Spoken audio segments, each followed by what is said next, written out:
Hello and welcome to this episode of the Belair podcast. Today we have an amazing high vibe tag team duo here to drop some knowledge and practical wisdom.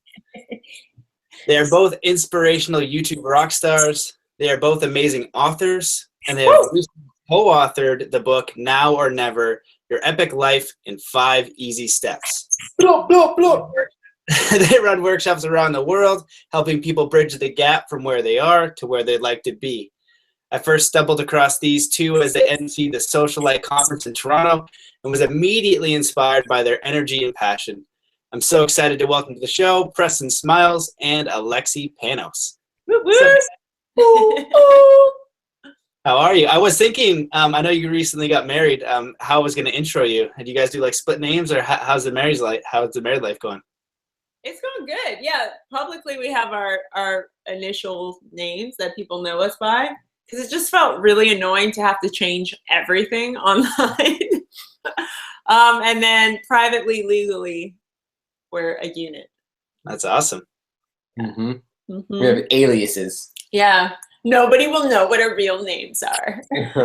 Yeah, exactly. Alter egos, Well, it's interesting because separately, you guys are both kicking ass super hard, and you are both authors. And I have your books, actually.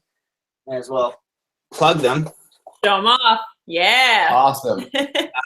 Two beautiful people. And going through them, what I really loved about them is practical steps. One things that annoy me is like when you get all hyped and you're like super stoked, you're like, yes, I'm going to do this. And then what do I do? It's like, what do I actually do though? Yeah. Exactly. Yeah. So that's what I really loved about your writing. And so you've kind of come together to make a new book. Yeah. It's called Now or Never. And we're super psyched about this because, as you said in our previous books, we're all about bringing these like huge ancient esoteric ideas and philosophies and psychologies and science, bring it all down to the practical level where, yeah, it sounds great in theory, but how do we use it? How do I action this in my life right now? How do I apply it to my own awareness, to my own relationships, to my own career? And that's really where the needle moves. And, we've worked with people all over the globe, and we found that there's a lot of people who know how to get inspired and motivated, but then they don't know how to take action after that. And that's really what separates the people who are kicking ass from the people who are just like inspired and looking for their next hit, Yeah, 100%. I totally agree. And well, when we were just jumping on before this, you guys are saying like the last year you've done more work and seminars and just around the people. In doing that, and actually working, because that's where I feel like you get the most knowledge and information. You have a theory in a book and you apply it to yourself, and you're like, okay, great, this is work. And then there's like the pedagogy, is how people are responding to what you're trying to share. So did you guys have any insights or realizations in working with a lot of people? Well, yeah, man. We love humans. We love ourselves. And so I think that comes off. And the thing is that, we're always on a journey home to the self. We're always, and in all ways, forever unfolding.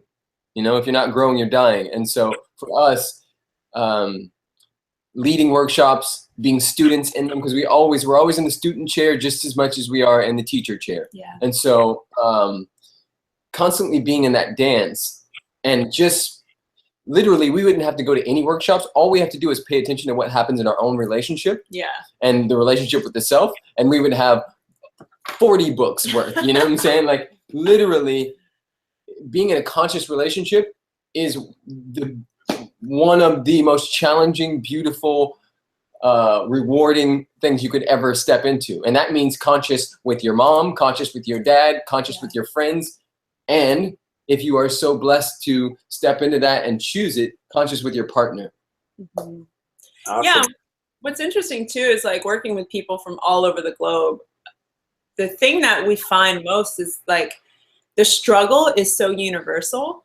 And I think a lot of people are really stuck in the idea that the struggle is unique to them. And I think that's often what keeps people down and keeps them in their victimhood and keeps them feeling less empowered. And, you know, they think that they're so alone in their struggle. And we do a lot of exercises where we bring the struggle to the forefront and we talk about the secrets and the trauma and the shame. And when we do it in a room of 100 people and everyone else is popping up saying, oh, me too, me too, me too, we start to see this thread of our humanity. And we start to see that the bad, quote unquote, bad things that happen are actually a part of the human experience. And I think that's a big part of the work we do, is getting people to really acknowledge and accept all of the human experience and not just like the good parts, you know? Mm-hmm. Yeah. Yeah, I love that. I find that, you know, when I'm working with people, it's kind of the same thing, even with athletes. Oh, sorry, I'm getting a little feedback going on. See if we can fix that.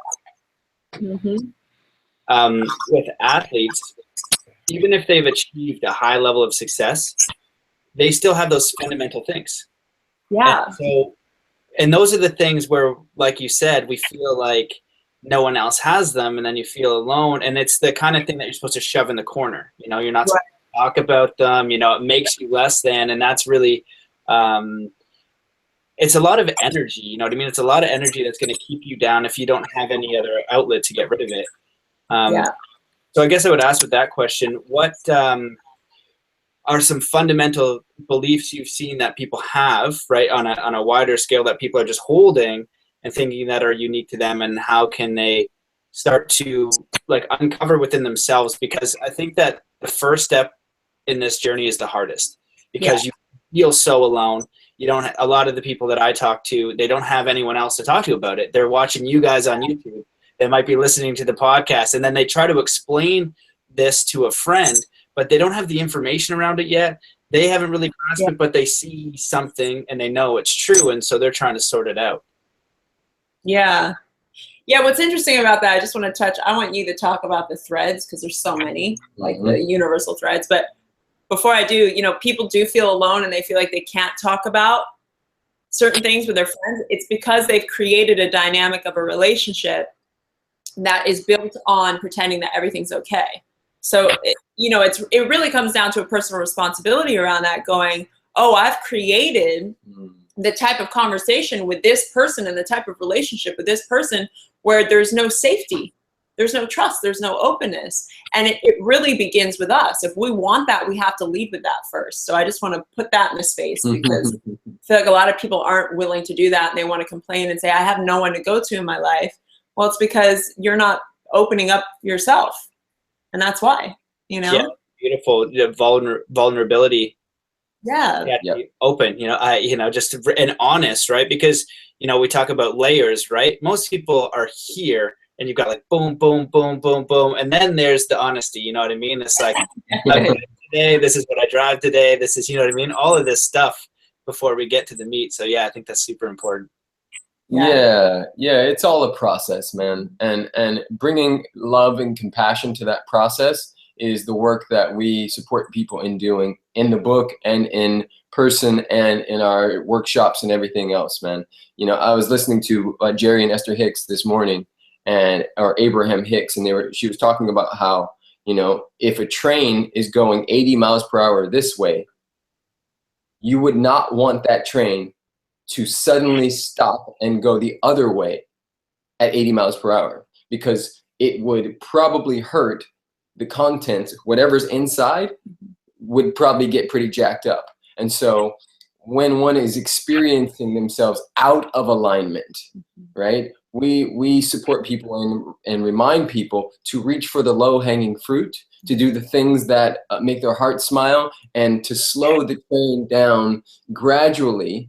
Because, whenever a thought, and here's the thing, to answer your question, the common thread is worthiness. Yeah. So many people don't believe that they're good enough, that they're smart enough, that they're pretty enough, that they're strong enough. They don't understand that they've been conditioned to believe these things before they even knew that they had beliefs. Yeah. And so they're caught up in this interesting matrix, in this web, where they aren't clear that they're in a web. And so once one gets, going with a thought like, I'm not smart enough, or see I did it again, or I'm just a fat pig, or whatever the case may be. That's like a train going 80 miles per hour in one direction. And if that thing keeps going and it gains momentum, what ends up happening is it makes it a little more challenging to go the other way. But this is where our work comes in accepting, bringing an awareness to what's here, bringing love and compassion to it, and then choosing radical responsibility, which is step 2 in our book, and then going from there. Mm-hmm. Amazing. I love that. Do you want to continue to go on some of these steps? Because I know you want to keep some of the secret to make sure these people buy this book, because I'm sure it's going to be great. Like I said, you can take this book. My girlfriend loves these. I love them too. And if I can pick up a book and open it and get some information, and then I go through a process, a lot of the ways that I describe it, and I loved your Esther Hicks analogy. It's so true. You got to start with where you are to maybe swing the pendulum back. But the way that I describe it is like, let's say we're all unfit and we're out of shape and we're overweight and we have low energy. Well, if you just go to the gym and you just start with something, right? So you're going through these processes. And for me, I love processes, and I'll do the same ones over and over and over. They're in the bag. If you're fit, you don't stop doing squats if you want strong legs. It always works. So there's a continual refinement of the process. Yeah, and that's really, our 5 steps in the book are really about that. It's about the process that you can take and do it as a practice. And when you develop it as a practice, what happens is that becomes your new normal. And, in the example of the train, going 80 miles per hour towards unworthiness, most people are just resisting it. They're on the train going, no, I don't want to go here. I don't want to go here. Screaming that. And what changes? Nothing, right? Mm-hmm. So step number 1 is you always have a choice. And that step is really about how to build your awareness muscle. So we're essentially giving you exercises to work out and also to diagnose where you're at. So we have little ways to diagnose where your predominant thoughts are. We have little ways to diagnose who's in control, the ego or the higher self. And all these little tools and exercises for us are the way that people now come into a practice of being in alignment with the awareness of who they are. Because most people are running blindly towards God knows where, right? But if we can stop and say, okay, here's the direction I'm heading.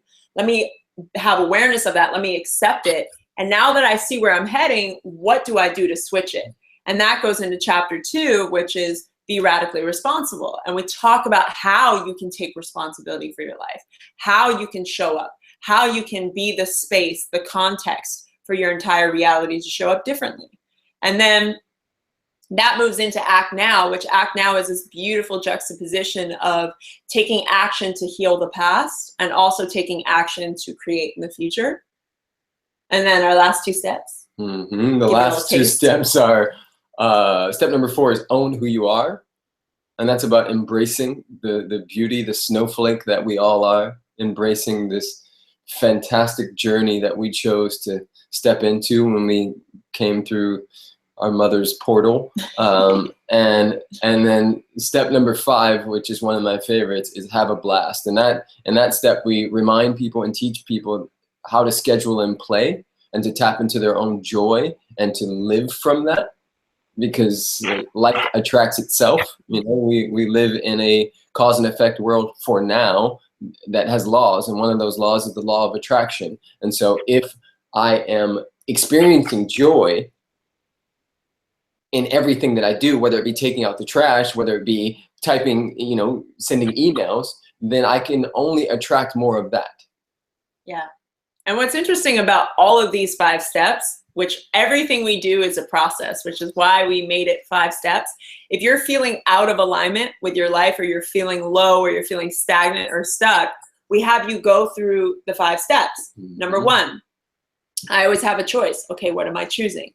Number 2, be radically responsible. Where am I not being radically responsible? Number 3, act now. What action needs to be taken to heal the past or create in the future? Step number 4, own who I am. Am I being myself? Am I in alignment with my truest, highest good? Or am I trying to be somebody else and comparing? Step number 5, have a blast while you do it. Where are you resisting joy in your life? And those 5 steps, if you just go through the surface part of those, you will like kill it every time. It's a question and a switch. That's it. Yeah, that's beautiful. And it's very practical. It's similar to what I'll teach in to athletes. It's kind of like what you talked about. It's like ancient wisdom. This isn't new stuff. It's just it's making it you know, in native cultures, right? They have the storytellers, and so you have to pass down the freaking story. And these are the stories that have been passed down, and then you guys apply it, and you're like, holy shit, this works. And then you look and you observe a lot of people suffering, and you're like, well, you applied this. Then you just unravel your own layer, because that's really our responsibility, is to unravel ourselves. And that's why, you know, I know that this book is powerful, because these are fundamental truths. This is like core stuff. This is, you know, you have to get to the core. You could prune the outside all you want, but if you don't get to the meat and potatoes, then you're going to get different results. So I think for me, one of the most powerful ones is that radical responsibility for yourself. When we talk about the law of attraction in our lives, the victim mentality is really challenging for people to say, hey, I'm attracting this into my life. Yeah. But I think that, you know, I'll say 2 cents and maybe you guys can deepen it. But it's like, when you are always like, it's their fault, and, you know, I have this job, or it's my mom or whatever, you basically disempower yourself completely. And you're like, I can't do anything. But when you say, okay, I'm attracting this, how do I change it? I am the creator. Then now you have infinite ways to begin to move to a life that you prefer, rather than saying life is happening to me, I am creating it. Yeah. And a lot of people love victim consciousness because it's easy. You know, they don't have to really be responsible for the results of their life, or they can look at the results of their life and go, oh, I'm broke, or oh, my husband left me or cheated on me, and it's everyone else's fault, and they still get to look great to other victims who can commiserate with them. And I get it. Like, I used to play that game. Preston used to play that game. We get it because we've lived it. And the real paradox of it all is, it might seem easier to play that game, but long run, it's actually way easier to actually accept that you're a deliberate creator, and you're either creating a life that you don't want by focusing on what you don't want, or you're creating a life that you do want by focusing on what you do desire. And it really comes down to that. And when we get that we are deliberately creating with our thoughts, our words, our action, our vibration, then we get that, of course, like, we're not shocked at what shows up. And then, you know, Preston and I always get people that go, yeah, but what if, you know, a hurricane came through the town and like wiped your house out, and then what? Then is that your fault? And we're like, no, nothing's your fault, but how you choose to respond to it is your responsibility. You have the ability to respond as you choose. So you can choose to be in life in joy and optimism and abundance, or in pain and suffering. Your choice. Absolutely. Yeah, I love that point. That's kind of what I say to people sometimes. When you have a challenging circumstance, that's where free will comes in, and your creation, because you can kick and scream as much as you want, but that's going to magnify it. And I wanted to make sure that I touch on, like, you know, your perspective on the reason for challenge. I think that challenge is important, but to go backwards before, because I want to remember that. But people will go, and you have the same circumstance that happens to 10,000 people. One of them becomes the best thing that's ever happened, and then one of them becomes the worst thing. You've got all this middle spectrum. And just a stupid example is being Canadian, and I'm in Toronto, and it's snowing, and there's this guy, and he's complaining about it. And I was like, you know, man, like, it snowed last year, the year before. It's nothing new. You live in Toronto, you might want to get used to it. Totally, right? So I won't accept it, but I'm just like, you know what? Well, maybe just kick and scream for like as long as you need. Like, if you need like a day, just get it out. You know what I mean? And then the rest of the winter, accept that it's going to be cold. And then now you have hundreds, or, you know, a few months of being, you know, accepting it. And because every single moment of every day, the law of attraction is responding. So if you walk to your car pissed off, it's looking and it's responding. If you're in your car and you're listening to a great podcast and it's uplifting you, if you're downloading some of your stuff and you know, looking at it and it's inspiring your day, now you're starting that energy and you're moving it forward. So there's no time it's not responding. And a lot of people aren't aware of just these unconscious projections that they have as they're moving. They don't think life is happening between the events. Right. You know? Right. So I think that's important. I think it comes down to, for a lot of people, especially even, let's just talk about the events. It's either a tombstone or a stepping stone. Yeah. And we see it all the time. Somebody gets diagnosed with cancer, you know, and one person sees it as, you know, great, this is going to be an awesome challenge, but I'm here to stay. And another or stay for as long as I'm supposed to, or I choose to. And another person gets that same diagnosis and are immediately defeated. And like, that's a, like, you know, really real-time example for quite a few people on our planet right now.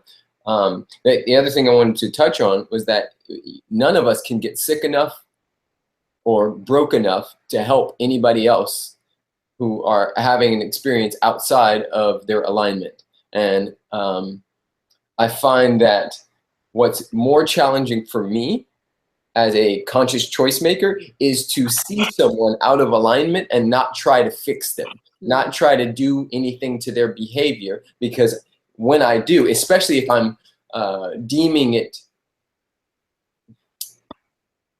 if I'm calling what they're up to right or wrong, or, you know, my judgment is coming in, then I'm meeting them right where they are, essentially. And so it's this interesting dance that's always happening, even as the observer of somebody who's having an experience that doesn't appear to be in alignment. Mm-hmm. That's an interesting point. I've actually come across some information recently around that, and it talks about fundamental laws.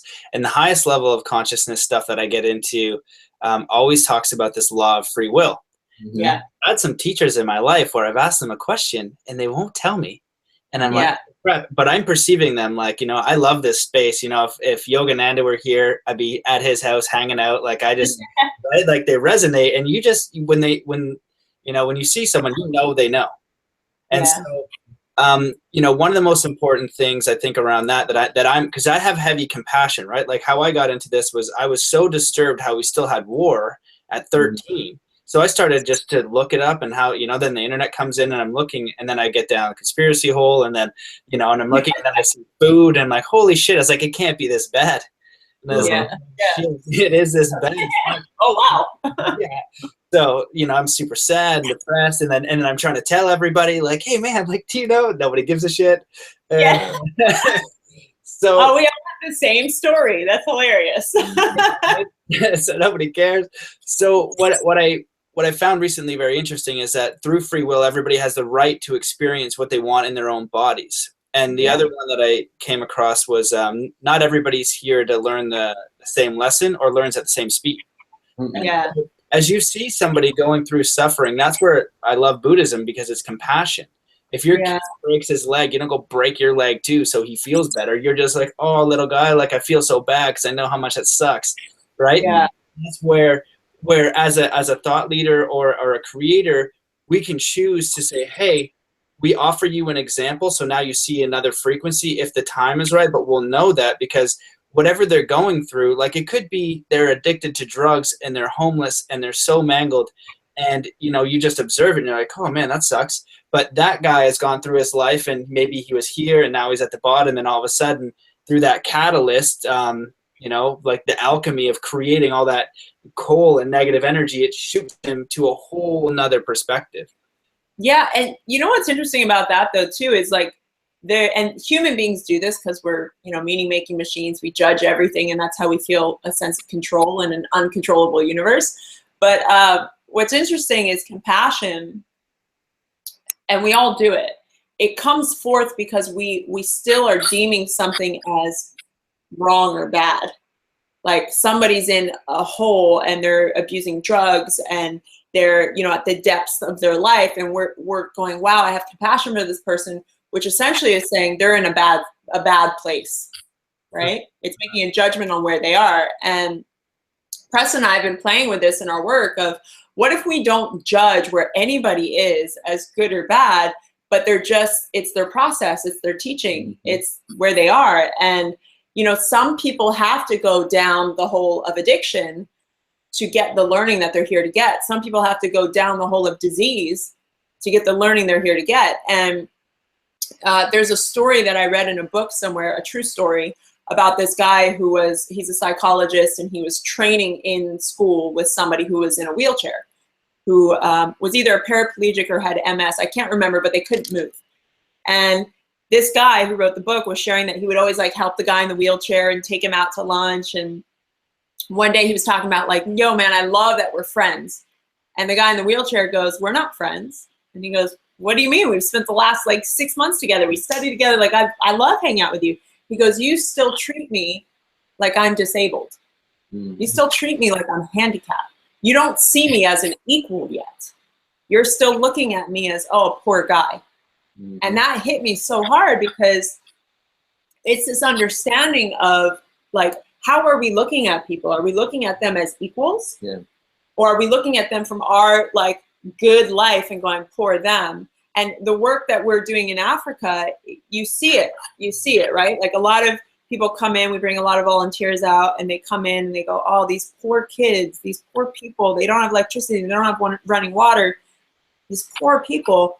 But then the minute you spend like 5 minutes with them, they leave understanding that they're not poor at all. That they're wealthier than we could ever be, because they're tapped into the great truth of humanity, compassion and community and love and joy, because they say so, you know, and these are people who have nothing to our standards. So it's just an interesting way to kind of play with it and look at it. Like, are we seeing people as our equals and holding them to that and seeing the humanity at different levels? Yes, but all equal. Or are we looking down and saying, oh, poor person, you're disabled, or poor you, you're addicted, or poor you, you know, your husband left you, whatever. You know, it's like, let's see people for the truth of who they are, not the story that they're currently in or the circumstances they're currently in. Yeah, it's the facts versus the truth. Yeah. And truth is subjective, but and we have had many conversations at dinner table about absolute truth and if it actually exists. Yeah. So if you have 7 hours, we can go into that. Yeah, we can dive deep. But the point is like, you know, even in the work that we do, people are like, how do you guys constantly go into these rooms and hear these people break down? And, oh, my dad raped me when I was 7, and then my brother did when I was 13, and and like, we hear some of the most crazy, brutal stories. But for us, it's knowing the truth of the person. Yeah. And for us, the closest thing to absolute truth is love. Outside of that, and love is still subjective. It's, you know, there's a million opinions about what love means. You know, if you really want to deep dive, I don't believe we can be outside of it. So even the war that we judge, even, you know, some of the worst stuff on our planet is still all perfect, and we're living in paradise. Yeah. And that's really hard for people to grasp at first. But, you know, when you really take a look at it, for me, and we say this in our work, it's in our book, you can't intervene in a world you truly cannot see. And so when you can see with the eye behind the eye, when you can see with that inner eye, that insight about the truth of this particular game we decided to play when we popped into this dimension, that I can name at least 100 things that went wrong that were so damn right. Yeah. Like all the women I dated that didn't work out, all the fights I got into, all the arguments, all the people who beat me up, who I beat up, all the stuff, my friends dying, all of it was so that I can be in this and in this and in this and this and this, and this now moment is constant.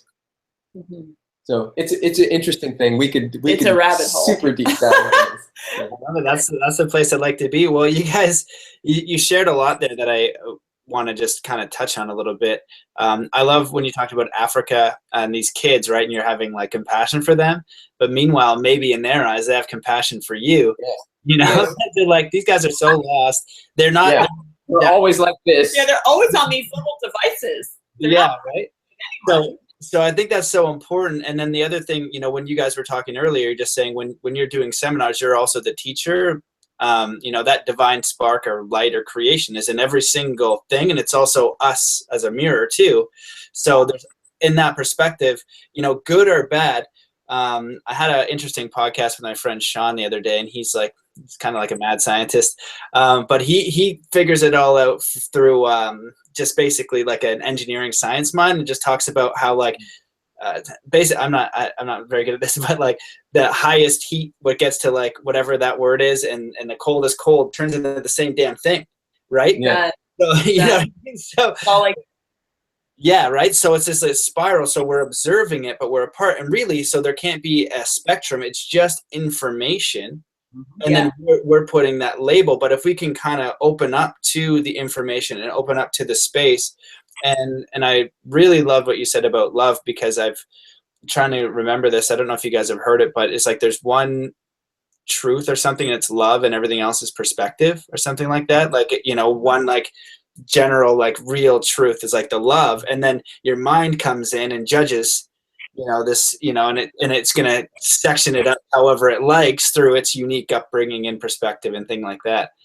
Totally. You know what's interesting, that, and I have not even thought this out, it just popped in my brain as you were talking, like even people that create out of greed or create out of malice, you know, like we look at big corporations and how they create like seemingly selfishly for their own benefit. That is essentially a creation out of love or lack of love. Because what they're really looking for is to feel worthy, and maybe with enough money, maybe with enough power, they get worthiness, and which is love. Yes, and we keep pulling it back, because nobody is all of one anything. Right? We are dynamic beings with many facets to us. So let's just take Monsanto, for example. Whoever owns, or the people who are running Monsanto, have some belief that what they're doing is good. Yes, for their family. Yeah. And for 19 generations to come. For sure. And so, you know. It's like that video of that woman who was like a CIA operative. Did you see that? She was like a CIA operative, and she was talking about how she spent all this time as an undercover in the Middle East.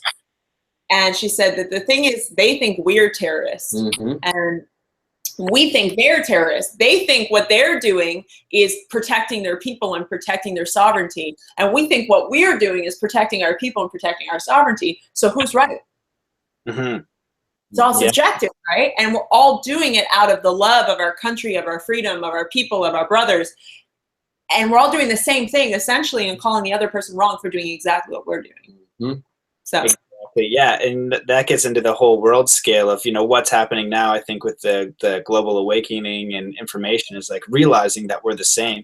You know, in World War I and II, the problem that they had was actually getting someone to kill another person.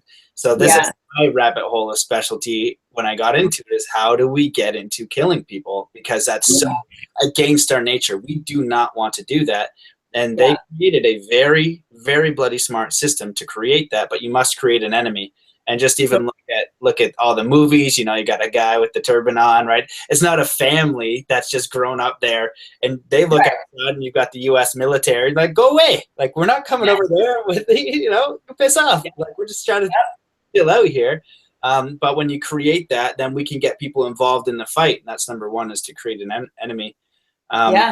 And I guess where I wanted to go with this is you guys are both burners. And so there's a lot of light in the planet. There's a lot of dark. There's a lot of interesting. I think that you guys have probably experienced it. I see a lot more people waking up, more people asking different questions about their life themselves.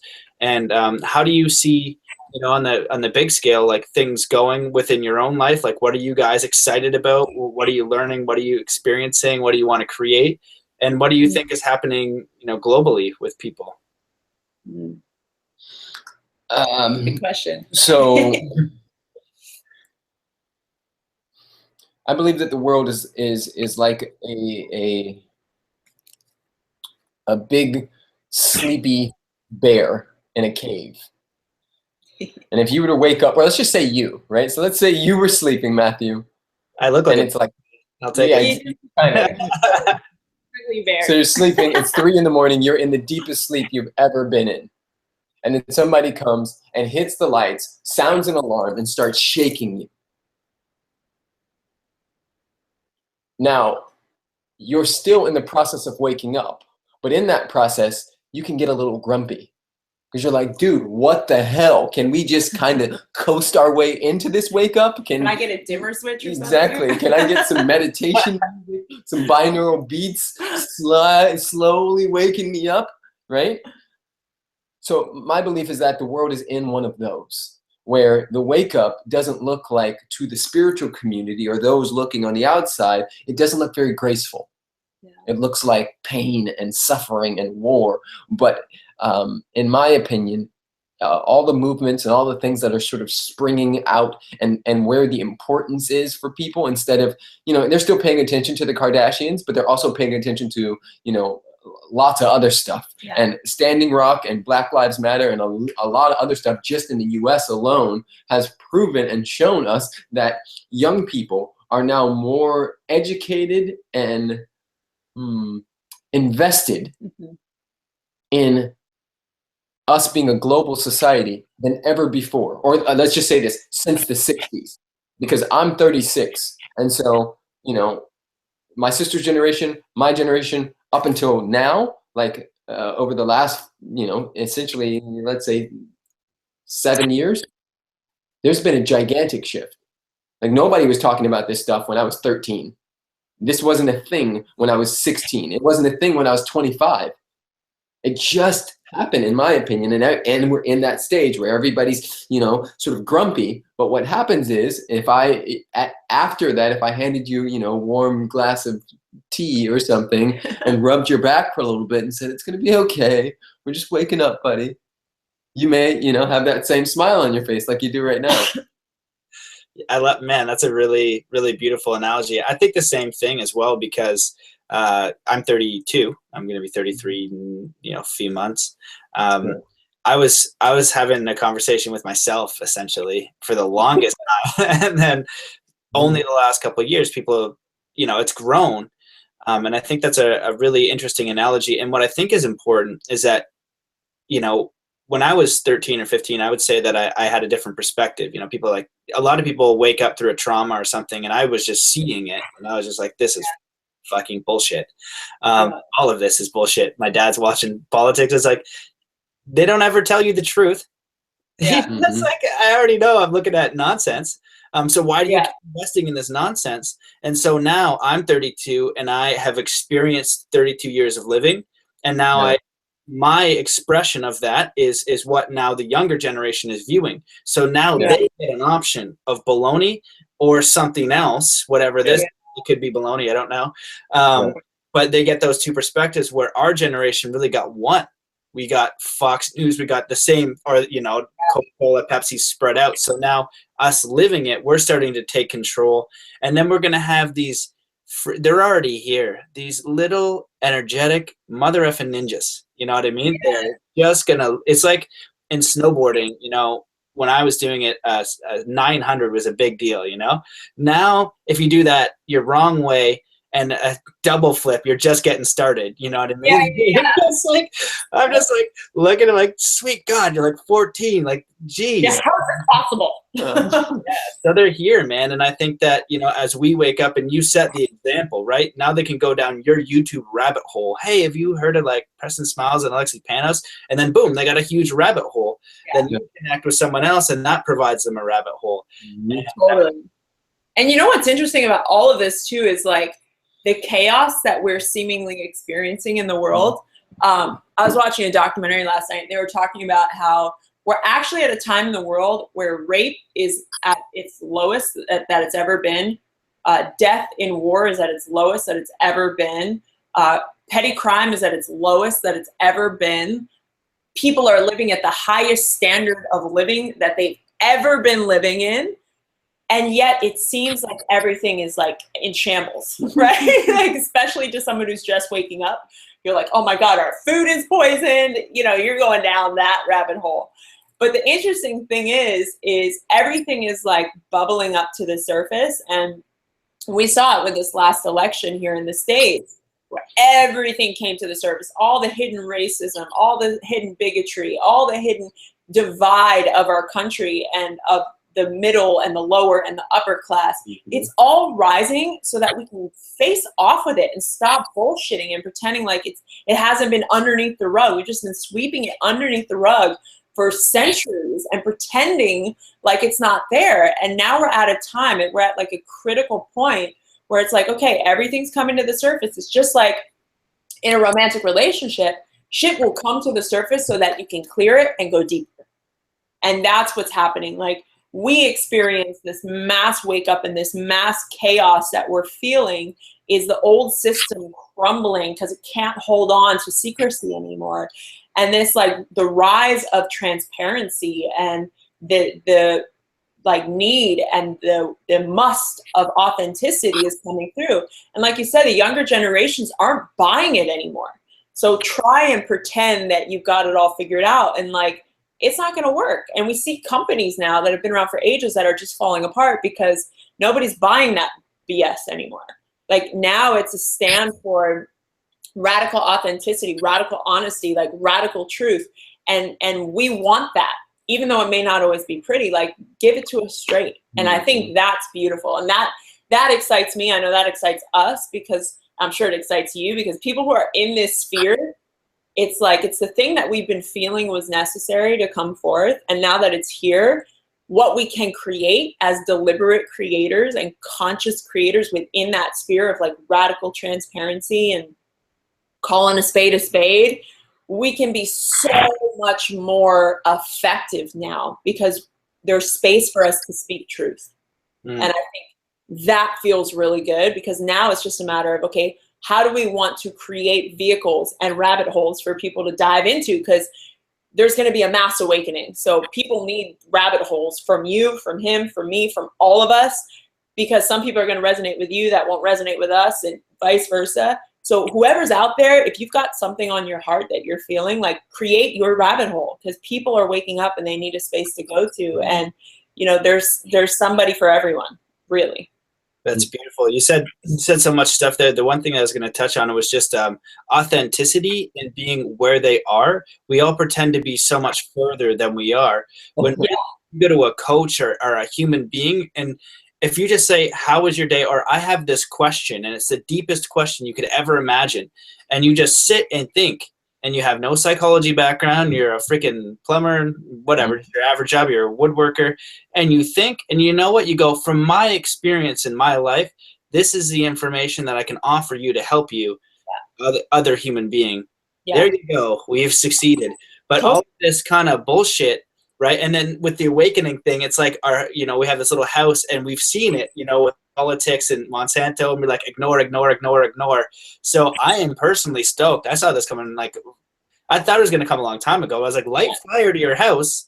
So now we can burn down the old and build the new with something that makes freaking sense, where we put people first. We put people, planet, profit, the whole new model of business. And that's what people will support. Through awareness, because we can now figure that out, and we can just look through people, right, when they're not being honest and authentic. And I kind of can equate it to snowboarding, where when I see somebody who's not very good and they land like their first tiny little jump, I'm just like, fuck yeah, you know what I mean? Way to go. I'll come over, give them a 5, they see me do a backflip and they're super stoked. I'm like, man, you are where you are, dude. You get here. You can totally get here, my man, but enjoy where you are. Like, I can tell you, I had more enthusiasm landing my first grab than I did, like, the switch friggin' back 720, which is like, took me forever to land. But I got it, and I was like, God damn it, this is friggin' hard, right? Like, the tiniest little thing. So as we encourage each other, and we're both honest, it's like, that's a great point. I have no idea. That's a point. This is how I feel for you through my experience, not because I read a law of attraction book and I regurgitate some baloney. Experience, baloney, but you come from where you are. I think it's a lot more powerful. Yeah, and that's why, like, I don't know if you noticed, but in our bio, we have the Emergent Wisdom movement. So we call ourselves leaders in the Emergent Wisdom movement. And people are always like, what's that? And we were just so sick of like self-help and personal development, because something about that kind of denotes that people are broken and we have the answer, right? And the emergent wisdom thing was all about like really getting that everyone's got the answer. Like everyone has the answer. It just, maybe the environment isn't conducive enough for it to emerge yet. So we're here to facilitate the emergence of your truth that you've always known. We're just reminding you. And that we truly believe that every single person is their own greatest teacher, their own greatest guru. And it's just a matter of having beautiful outlets like yourself and like us, where you can come to hear those things and go, oh yeah, that's resonating with me because I remember that. And I know that that's true within me. So. Yeah, beautiful. That's why you guys get my vote of confidence. I was talking to my friend about it the other day and is helping. And I was like, Krishnamurti is like one of the best ever because he's like playing ping pong with a freaking wall. You know? Just sit there and just like ask him a question, ping pong, ping pong, and just will refuse to budge. We'll just ping pong it back at you and make you find it within yourself. And that's what a great teacher does. But they resonate because they're doing the work and they're honest with where they are and they realize it just doesn't end. So it's like, this is where I'm at. I can, if you're asking me questions, I've probably been there and I can ping pong back at you and you can start to, find your own answers. So I think that's beautiful, very fundamental and super powerful. So I know you guys got to head to a plane. You're going to Arizona, probably after some awesome stuff there. Do you want to do a collective close? Any closing thoughts? Also tell them about your book and websites and all kind of stuff, but anything you wanted to share before we leave this? Yeah, man. Just want to remind anybody who's listening to this podcast that it's all good. Like all of it. Even the stuff that you've deemed, bad or terrible. All of us have done things and will do many more stupid things that we could beat ourselves up for. But let this podcast, let this conversation be a reminder that A, we're all in it together. B, nobody's getting an A++. And that is actually what you came here for. That contrast. Every time I do something, out of my greatest pain came my greatest gains. Every time I thought that I was completely broken down, a breakthrough came directly after. So the point is that it's okay for you not to be okay. And you always have a choice. So make that choice to go get our book, Now or Never, thebook.com. And I'm just playing. I love you guys. Yeah, I think my closing thoughts are, this podcast is probably going to be released around holiday time. So I'm just going to speak to the general ethos of consumerism that's happening right now. And just remind everyone that what you're really looking for when you buy things is not the thing. You're looking for the truth of you. And most of us have gotten so far out of alignment with the truth of who we are, the love that we are, the joy that we are, the bliss that we are, that we think we'll find it in the next sweater, the next car, the next gadget, the next thing. And truly just stop consuming for even just 30 days and see if you can find that which you are searching for within yourself. Because when you tap into it in here, you then become the beacon for that wherever you go, and you bring your wholeness with you wherever you go. And you can't help but win when you live from that space. So, yeah. Beautiful. Beautiful. Very much agreed on both of those points. I just want to thank you both for coming on. Hold on, let me just switch that. Yeah, dude, nice, man. Thank you so much for coming on. Thank you for doing the work within yourselves, because it's easily recognized when people do it. And thank you for sharing it. And thank you for writing and dedicating, what you guys are doing. And it's not like you wake up and then it's all freaking easy. It can be even harder. So thanks for keeping trucking through. It's appreciated, and keep up the good work, guys. Thank you. Yeah, thanks for everything you do too. We super appreciate your vehicle of expansion and exploration for people. Yeah. Very much my pleasure, guys. Well, have a great day. Thank you so much for coming on. Thank you everyone for watching, and have to have you guys back. Enjoy. For sure. Peace.